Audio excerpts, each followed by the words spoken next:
Mardi 29 septembre 2020, chers internautes, bienvenue à cette autre sortie de la revue de presse sur JDC Plus TV. À la une de la presse, l'affaire Kamto et manifestation. L'essentiel du Cameroun nous fait savoir que l'étau se resserre autour de cet homme politique et son parti, le Mouvement pour la Renaissance du Cameroun MRC. Le journal d'Antoine Wongo Ahanda souligne que selon un communiqué du ministre de la Communication, porte-parole du gouvernement René Emmanuel Sadi, rendu public le 25 septembre dernier, la situation du leader du MRC fait l'objet d'un examen attentif par les instances judiciaires. Il poursuit qu'au même moment, sa formation politique, qui s'illustre négativement depuis plusieurs années par des activités attentatoires à la paix, fait également l'objet d'un examen attentif par le ministère de l'administration territoriale.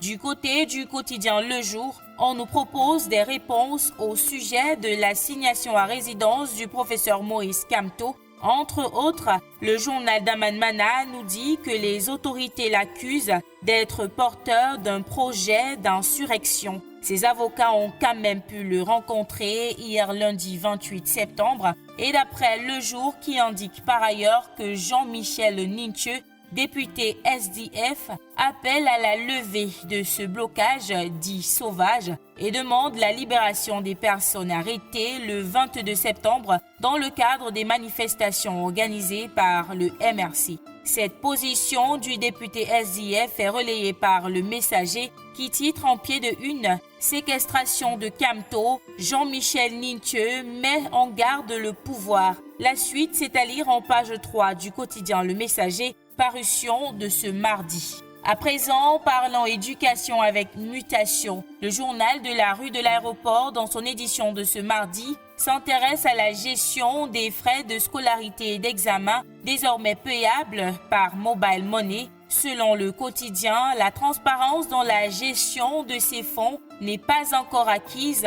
dans les lycées et collèges en dépit de l'instauration du paiement électronique. En page 7 de cette édition, Mutation nous raconte comment ce nouveau paiement se fait. Et toujours en éducation, le journal à capitaux publics Cameroun Tribune nous informe que 4 millions de manuels scolaires seront distribués dans les écoles primaires publiques à travers le pays. Cette information a été communiquée par le ministre de l'Éducation de base, Laurent Sège et Tundingwa, hier lundi 28 septembre. Cette opération de distribution vise, d'après Cameroun Tribune, près de 13 000 écoles. Elle démarre demain, mercredi 30 septembre, et est le fruit de la coopération entre le Cameroun et la Banque mondiale. Son coût s'élève à 7,5 milliards de francs CFA.